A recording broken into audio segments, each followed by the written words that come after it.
এ কি কাণ্ড, এ কি কাণ্ড! দুবার বললাম, এ কি কাণ্ড আজকে দুবার বললাম। কেন জানেন?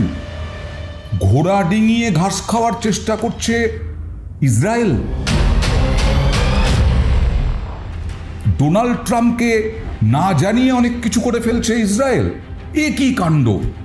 আর দ্বিতীয়টা হচ্ছে, এই যে নিরাপত্তা প্রধান আমেরিকার, যিনি ডোনাল্ড ট্রাম্পের গোয়েন্দা প্রধান তুলসি গাবার্ড, তার মুখে উল্টো সুর। এ কি কাণ্ড! ঘোড়া ডিঙিয়ে ঘাস খাচ্ছে ইসরায়েল, আর তুলসি গাবার্ডের মুখে উল্টো সুর। কি হয়েছে প্রথমটা বলি, সেটা হচ্ছে যে ইরানের গুরুত্বপূর্ণ যে তেল ভাণ্ডার, ইরানের গুরুত্বপূর্ণ যে তেল ভাণ্ডার সাউথ পার্স, সেই সাউথ পার্সে হামলা চালিয়েছে ইসরায়েল আমেরিকাকে কিছু না জানিয়েই। ডোনাল্ড ট্রাম্প নিজে বলছেন তিনি কিছুই জানতেন না এ বিষয়ে। ইরানের বিরাট একটা তেল ভাণ্ডার, সব থেকে বড় গুরুত্বপূর্ণ পজিশন ইরানের এই তেল ভাণ্ডারের, সেখানে বিন্দুমাত্র ধারণা ছিল না নাকি যে ইসরায়েল হামলা চালাতে পারে ইরানের ওই তেল ভাণ্ডারে। আমেরিকার কোনো ধারণাই ছিল না, আমেরিকাকে না জানিয়ে ইরান হামলা চালিয়েছে ইসরায়েল। কি বললেন মার্কিন প্রেসিডেন্ট ডোনাল্ড ট্রাম্প?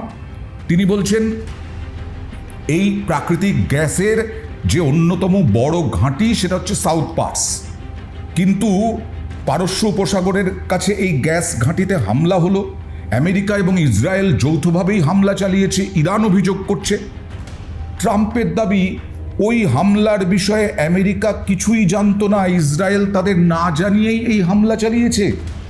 ইসরায়েলের এত বড় ক্ষমতা, আমেরিকা আগ বাড়িয়ে ইরানের ওপরে হামলা চালালো, আর ইসরায়েলের পাশে দাঁড়ালো, যৌথভাবে ইরানের ওপরে হামলার পর হামলা চালাচ্ছে, বহু মানুষের মৃত্যু হচ্ছে, সর্বোচ্চ নেতা আয়াতুল্লাহ খামেইনিকে মেরে ফেলল, তার ছেলে মোজতাবা আহত, আয়াতুল্লাহ খামেইনির গোটা পরিবারই প্রায় মৃত, আর বিভিন্ন স্কুল কলেজের শিশুরা তাঁরা মৃত নিহত। আর সেই ইসরায়েল ধোঁকা দিচ্ছে ডোনাল্ড ট্রাম্পকে। মানে এই গ্যাস ঘাঁটিতে, আসলে এই গ্যাস ভাণ্ডারে ডোনাল্ড ট্রাম্প চাননি যাতে হামলা হয়। চাইবেন কেন? এই গ্যাসের যে ভাণ্ডার, সেই ভাণ্ডার তো দখল করতে চান ডোনাল্ড ট্রাম্প, নিজের করতে চান ডোনাল্ড ট্রাম্প। সেই কারণে এই রকম গুরুত্বপূর্ণ পারস্য উপসাগরের কাছে সাউথ পার্স বড় ঘাঁটি তিনি ধ্বংস হতে দেবেন কেন? কিন্তু ইসরায়েল তাকে না জানিয়েই একেবারে ক্ষেপণাস্ত্র নিক্ষেপ করলো, হামলা চালালো। এরপরেই তো ইসরায়েলকে হুঁশিয়ারি দিয়েছিল ইরান, এবং ইতিমধ্যে প্রত্যাঘাত করেছে। কাতারের অন্যতম বড় গ্যাস ঘাঁটি, সেখানে ক্ষেপণাস্ত্র হামলা করেছে তেহরান। কিন্তু মার্কিন প্রেসিডেন্ট কি বললেন? এই হামলাটির বিষয়ে আমেরিকার বিন্দুমাত্র কোনো ধারণা ছিল না, কাতারও কোনোভাবেই এর সঙ্গে জড়িত ছিল না। ডোনাল্ড ট্রাম্প বলছেন এমন কোনো হামলা যে হতে পারে সে বিষয়ে কাতারের কাছেও কোনো ধারণা, কাতারেরও কোনো ধারণা ছিল না। ট্রাম্পের দাবি পশ্চিম এশিয়ায় যে পরিস্থিতি তৈরি হয়েছে তাতে রেগে গিয়ে ইসরায়েল ইরানের সাউথ পার্স গ্যাস ঘাঁটিতে মারাত্মক পর্যায়ে হামলা করেছে। হামলার জেরে সার্বিকভাবে ওই গ্যাস ঘাঁটির একটি ছোট অংশ ক্ষতিগ্রস্ত হয়েছে, দাবি ট্রাম্পের। কিন্তু ট্রাম্প তো এটা স্বীকার করলেন যে ইসরায়েল না জানিয়ে, মানে ট্রাম্পের কাছেই কোনো ধারণা ছিল না যে ইসরায়েল হামলা চালাতে পারে। আর ইরান বলছে ইরানের ওপরে হামলা চালিয়েছে ইসরায়েল এবং আমেরিকা যৌথভাবে। বুঝতে পারছেন ডোনাল্ড ট্রাম্পের যে নিয়ন্ত্রণ, সেই নিয়ন্ত্রণ কি হাতছাড়া হচ্ছে? গতকালই বলেছিলাম আমেরিকার একজন সেনার অন্যতম প্রধান, তিনি মানে বিবেকের দংশনে তিনি সরে গেছেন। তিনি বলেছেন আসলে যুদ্ধের কোনো দরকারই ছিল না, যুদ্ধটা ডেকে এনেছেন ডোনাল্ড ট্রাম্প। আর ঠিক একই কাণ্ড দ্বিতীয়টা কি?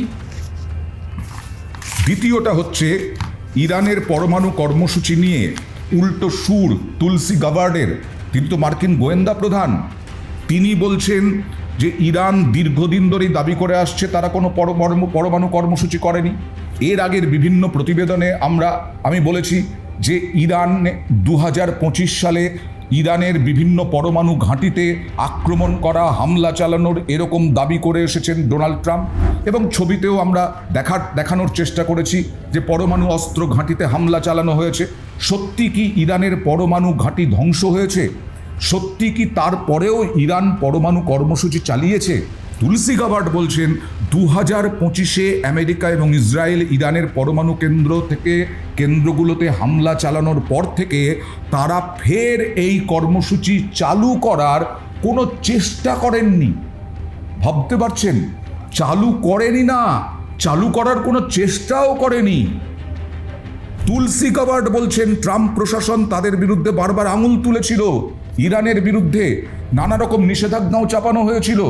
আর তুলসী গাবার্ড আজকে একটা রিপোর্ট তৈরি করেছেন, সেই তৈরি করা রিপোর্টে মার্কিন গোয়েন্দা প্রধান তিনি বলছেন যে ইরান পরবর্তীকালে 2025-এর পরে কোনো পরমাণু কর্মসূচি চালানোর চেষ্টা পর্যন্ত করেননি। তুলসী গাবার্ড রিপোর্ট পেশ করেছেন সেনেট ইন্টেলিজেন্স কমিটির কাছে, এবং সেই রিপোর্টে এই দাবি করেছেন আরও যে অপারেশন মিডনাইট হ্যামার নামে ইরানে যে অভিযান চালানো হয়েছিল তাতে ইরানে পরমাণু কর্মসূচি পুরোপুরি ধ্বংস হয়ে গেছে।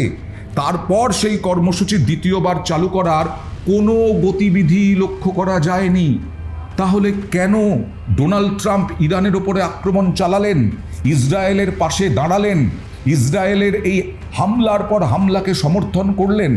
কেন হাজার হাজার মানুষ, ইরানের হাজার হাজার সাধারণ মানুষ মারা গেল এই শুধু ট্রাম্প আর নেতানিয়াহুর আক্রমণে? হতে পারে আয়াতুল্লাহ খামেনি বেআইনি কাজ করেছেন, তার জবাব সেখানে আন্দোলন চলছিল, ইরানের আন্দোলন চলছিল। হ্যাঁ, আয়াতুল্লাহ খামেনির যারা সরকার, সেই সরকারের শাসনে বহু মানুষের মৃত্যু হয়েছে, এরকমটাও অভিযোগ উঠেছে।